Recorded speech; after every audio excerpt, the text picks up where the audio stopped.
The Met Gala, one of the most famous fashion events of the year, where celebrities dress up in elaborate and dramatic outfits, crafted by top designers, and show them off on the red carpet in front of the Metropolitan Museum of Art.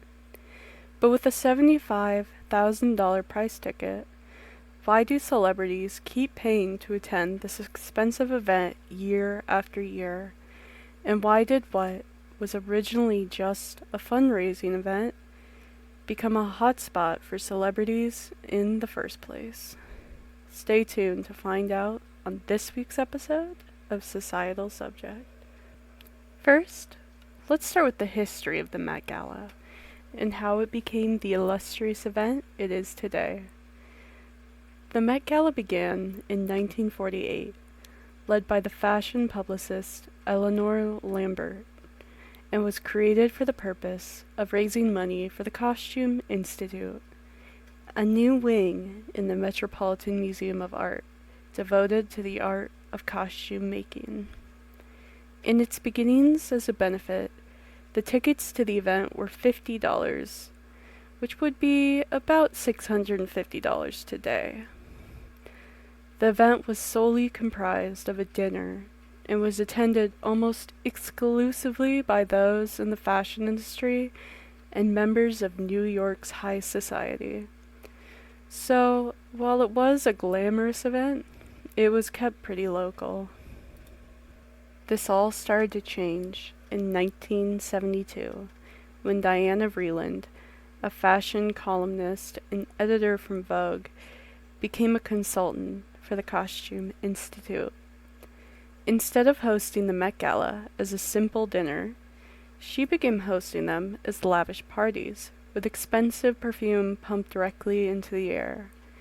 And in 1973, she introduced the idea of having a theme based on one of the exhibits in the Costume Institute, the first being the world of Balenciaga.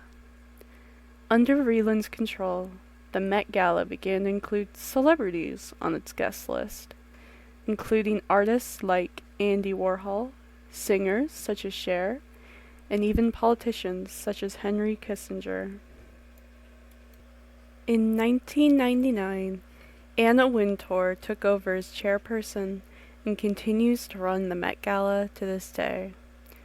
Since Wintour took over, every guest invited and every ticket sold must be approved by her. And so, the Met Gala grew to become the highly exclusive event that it is today, with its guest list of celebrities from the worlds of fashion, politics, sports, entertainment, and most recently, social media influencers. Celebrities have become the driving force of the Met Gala. Each year, the news becomes filled with who and who didn't attend, along with the outfits each celebrity wore to the event. Because of the Met Gala's popularity, it has become an important image-building event for the celebrities in attendance, as they take advantage of the art form of fashion to stylize their image. One example of this took place in 2019, where the actor Zendaya showed her transition from a Disney Channel star to an adult actress by wearing a Cinderella-inspired electrified dress and acting out her own Cinderella transformation right there on the steps of the Met Gala. The Met Gala and the celebrities in attendance each gain something from each other. The Met Gala is able to use celebrities to draw eyes upon itself and gain money for the Costume Institute through the sale of tickets to those very celebrities. Celebrities, on the other hand, can use the popularity of the Met Gala to build their image and to stay relevant in the public eye. But why do we, those on the outside, care so much for these celebrities that they can be used as a way to draw attention to an event? And why do these celebrities need to build their image in the first place? These questions can be answered if we view celebrities through a Marxist lens and look for what kind of relationship we have with celebrities in a capitalist system. Under a Marxist view, a celebrity could be defined as the commodification of a human being under capitalism. The modern celebrity becomes split in two: who they really are as a person, and the persona they portray to the public, which, because of mass media attention surrounding them, their persona becomes the property of the public. Because of this persona becoming an object for the public, they stop being viewed as people with full agency, and we push our expectations and standards upon them.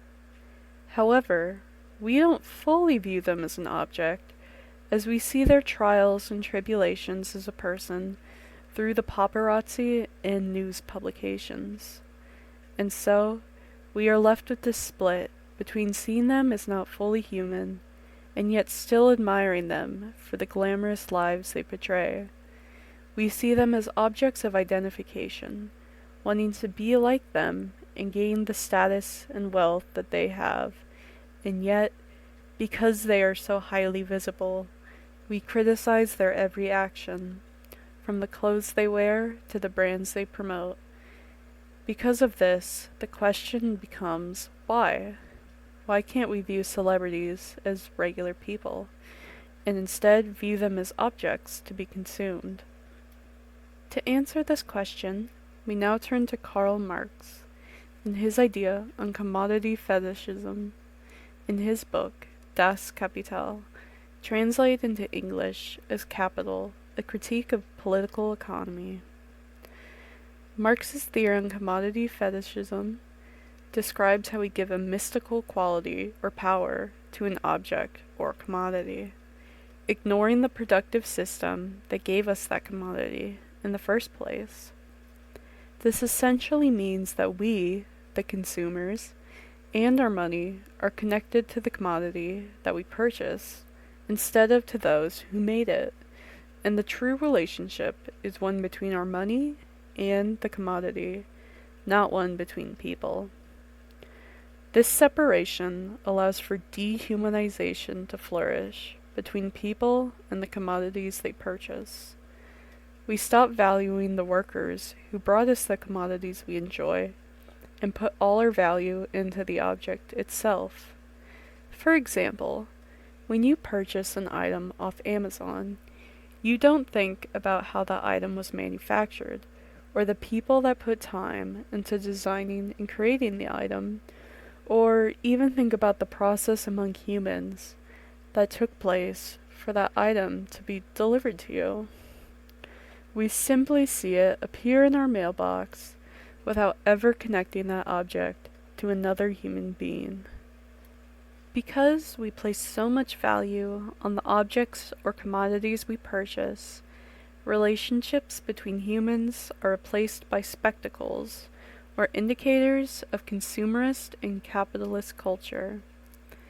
This idea of spectacles was introduced by Guy Debord in his book, The Society of the Spectacle, and in it he states, quote, "In societies where modern conditions of production prevail, all of life presents itself as an immense accumulation of spectacles. Everything that was directly lived has moved away into a representation." End quote.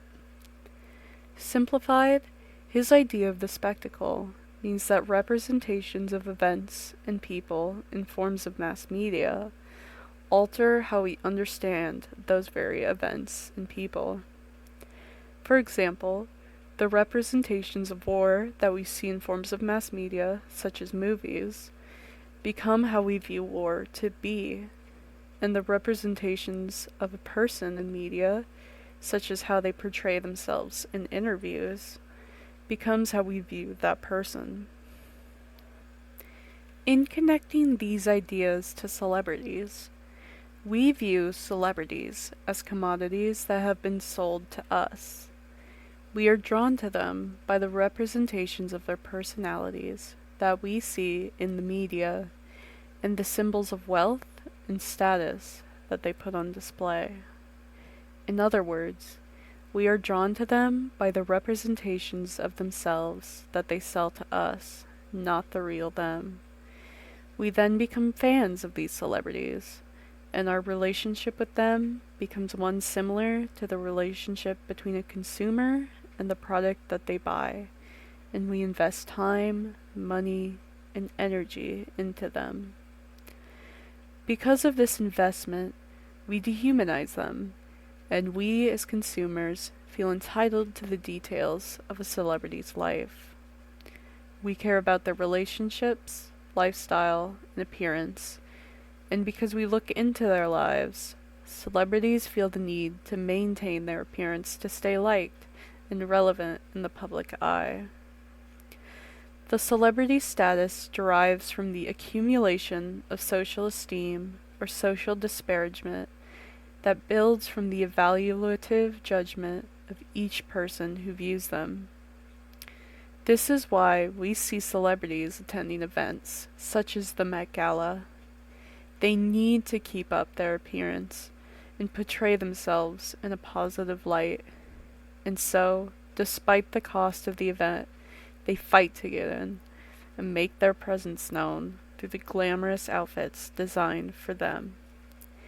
If they didn't, they may face the reality of becoming irrelevant and no longer marketable in the public eye. This is why celebrities will always attend events such as the Met Gala, and why we, as consumers, will always have celebrities to consume as commodities under our current capitalist system. Thank you for listening to this episode of Societal Subject. If you have any thoughts on the subject of celebrities and the maintenance of their public image under capitalism, let me know down in the comments section below, along with any ideas or requests you have for future episodes. Have a lovely day, and goodbye.